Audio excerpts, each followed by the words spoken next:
CPI ചില തിരുത്തൽ നിർദ്ദേശങ്ങൾ കൂടി മുന്നോട്ട് വെച്ചിട്ടുണ്ട് എന്ന വിവരമൊക്കെ നമ്മൾ ഉച്ചയ്ക്ക് തന്നെ പുറത്തുവിട്ടതാണ്. എന്താണ് സംഭവിച്ചത്, ദേശീയ നേതൃത്വം ഈ വിഷയത്തിൽ എന്ത് നിലപാട് സ്വീകരിച്ചു എന്നതിന്റെ വിശദാംശങ്ങളുമായി ബൽറാം നെടുങ്ങാടിയുണ്ട്. ബൽറാം, ഇതിൽ നമ്മൾ കണ്ടതാണ് കഴിഞ്ഞ ദിവസങ്ങളിലെല്ലാം ഡി രാജ പറയുന്ന ഒരു കാര്യം, ഇതിനോട് ഒരു കാരണവശാലും യോജിക്കാനാകില്ല എന്ന് പറയുന്നു. മന്ത്രിസഭാ ഉപസമിതിയോട് യോജിക്കാനാകില്ല, പക്ഷേ അങ്ങനെ വേണമെന്നുണ്ടെങ്കിൽ പോലും തൽക്കാലത്തേക്ക് ഇത് മരവിപ്പിച്ച് നിർത്തുക എന്നുള്ളതിൽ ഞങ്ങൾ പിന്നോട്ടില്ല എന്ന് പറയുന്ന CPI ദേശീയ നേതൃത്വത്തെ നമ്മൾ കഴിഞ്ഞ ദിവസം കണ്ടതാണ്. ഇനിയിപ്പോൾ അതിലേക്ക് വഴങ്ങിയിരിക്കുകയാണ് CPIM എന്നുള്ളത്. പക്ഷേ ആ കത്തിന്റെ കരട് വായിച്ചു നോക്കുമ്പോൾ അവിടെയും തൃപ്തരല്ല CPI. അതിൽ തിരുത്തലുകളുമായാണ് പിന്നീട് CPIM-ന്റെ അടുത്തേക്ക് എത്തിയത് എന്നതാണ്. നമ്മൾ എന്താണ്, എവിടെയാണ് അവർക്ക് വിയോജിപ്പുണ്ടായത് എന്നത് അറിയാൻ പറ്റുന്നുണ്ടോ, എവിടെയാണ് തിരുത്തൽ വന്നിട്ടുള്ളത് എന്നത്, ഇപ്പോൾ അതിലെങ്ങനെയാണ് CPIM പ്രതികരിക്കാൻ പോകുന്നത് എന്നത് അല്പസമയത്തിനകം നമുക്ക് അറിയാൻ കഴിയും. പക്ഷേ CPI എങ്ങനെയാണ് ഈ കാര്യത്തിൽ കർക്കശമായ നിലപാടിലേക്ക് പോയത്?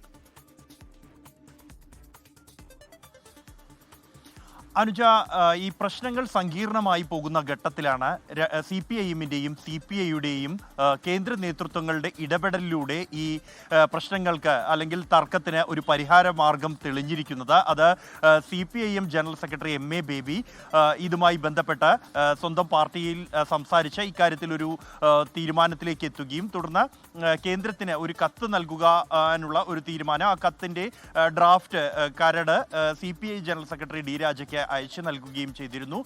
ഇതിൽ ഒരു തിരുത്തൽ നിർദ്ദേശങ്ങൾ ഉയർന്നിട്ടുണ്ട്. ഈ കത്തിന്റെ ഉള്ളടക്കം സംബന്ധിച്ച് ഈ പൂർണ്ണ വിവരങ്ങളോ മറ്റോ പുറത്തുവിടാൻ രണ്ട് പാർട്ടിയിലെയും നേതാക്കൾ ഇതുവരെയും തയ്യാറായിട്ടില്ല. അത് ഇരു പാർട്ടികളും തമ്മിലുള്ള ധാരണയ്ക്കും മുന്നണി മര്യാദയ്ക്കും എല്ലാം എതിരായതുകൊണ്ട് തന്നെ ഉള്ളടക്കം ഇതുവരെയും അതിനെക്കുറിച്ച് എന്താണ് ആ കത്തിലെ ഉള്ളടക്കമെന്ന് പ്രതികരിക്കാൻ നേതാക്കൾ തയ്യാറായിട്ടില്ല. എങ്കിൽ പോലും എന്തുകൊണ്ട് ഇതിൽ നിന്നും പിന്മാറുന്നു എന്നതുമായി ബന്ധപ്പെട്ടുള്ള ഭാഗത്താണ് തിരുത്തൽ എന്ന സൂചനയാണ് നമുക്ക് ലഭിക്കുന്നത്.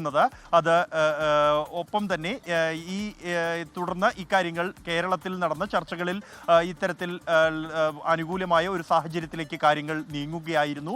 എന്തായാലും ഈ ഘട്ടങ്ങളിലെല്ലാം തന്നെ കേന്ദ്ര നേതൃത്വവുമായി CPI നേതൃത്വം കൂടിയാലോചന നടത്തിയിരുന്നു. അതേസമയം CPIM-നെ സംബന്ധിച്ചിടത്തോളം ജനറൽ സെക്രട്ടറി MA ബേബി കേരളത്തിൽ തന്നെ തുടരുകയാണ്. കേന്ദ്ര നേതൃത്വമായുള്ള ചർച്ചകൾ ആ ഘട്ടത്തിൽ സംസ്ഥാനത്ത് തന്നെയാണ് നടന്നത്. CPI നേതാക്കൾ അത് സെക്രട്ടേറിയറ്റ് യോഗത്തിന് ശേഷവും ഒപ്പം തന്നെ CPIM-ഉമായുള്ള യോഗത്തിന് ശേഷവും കേന്ദ്ര നേതൃത്വവുമായി ബന്ധപ്പെട്ടിരുന്നു. ഡൽഹിയിൽ ഉള്ളത് ജനറൽ സെക്രട്ടറി ഡി രാജയെ കൂടാതെ രാമകൃഷ്ണ പാണ്ഡെയാണ് സെൻട്രൽ സെക്രട്ടേറിയറ്റ് അംഗമായി ഇന്ന് അജോയ് ഭവനിലുള്ളത്. അദ്ദേഹവും തമ്മിൽ കൂടിയാലോചന നടത്തി. മറ്റ് പുറത്തുള്ള കേരളത്തിലുള്ള 2 അംഗങ്ങൾ, ബീഹാറിലുള്ള 4 അംഗങ്ങളുമായും കൂടിയാലോചന നടത്തി. തുടർന്നാണ് ഇത്തരം ഒരു ഒറ്റഘട്ടമായി പിന്മാറുന്നത് പ്രഖ്യാപിക്കാൻ കഴിയില്ലെങ്കിൽ താൽക്കാലികമായി മരവിപ്പിക്കുക എന്ന ഒരു ധാരണയിലേക്ക് എത്തിയത്. ഈ ധാരണാപത്രം മരവിപ്പിക്കാനും തുടർന്ന് ഈ ധാരണാപത്രത്തിൽ നിന്നും പിന്മാറുന്നതിനെ കുറിച്ച് ആലോചിക്കാൻ, അതിൽ സാങ്കേതിക വശങ്ങൾ, നിയമവശങ്ങൾ എന്നിവയെക്കുറിച്ച് ആലോചിക്കാൻ ഒരു ഉപസമിതിയെ ചുമതലപ്പെടുത്താനുള്ള തീരുമാനം എടുത്തത്. എന്തായാലും ഈ കാര്യങ്ങളെല്ലാം തന്നെ മന്ത്രിസഭാ യോഗത്തിന് ശേഷം മുഖ്യമന്ത്രി തന്നെ വിശദീകരിക്കട്ടെ എന്നൊരു തീരുമാനത്തിലേക്കാണ് എത്തിയിരിക്കുന്നത്.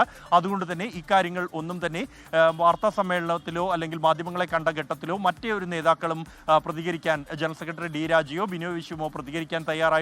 കൂടാതെ ഇതൊരു വിജയത്തിന്റെയോ പരാജയത്തിന്റെയോ പ്രശ്നമല്ല, ഇടത് നയം മുൻനിർത്തിക്കൊണ്ട് ഉള്ള ആവശ്യമാണ് മുന്നോട്ട് വെച്ചത്. അതിലേക്ക് 2 പാർട്ടികളും തമ്മിൽ നടത്തിയ ചർച്ചകളിൽ സംയുക്തമായ ഒരു തീരുമാനത്തിലേക്ക് എത്തിയിരിക്കുന്നു എന്ന പ്രതികരണമാണ് ജനറൽ സെക്രട്ടറി ഡി രാജ നൽകിയിരിക്കുന്നത്.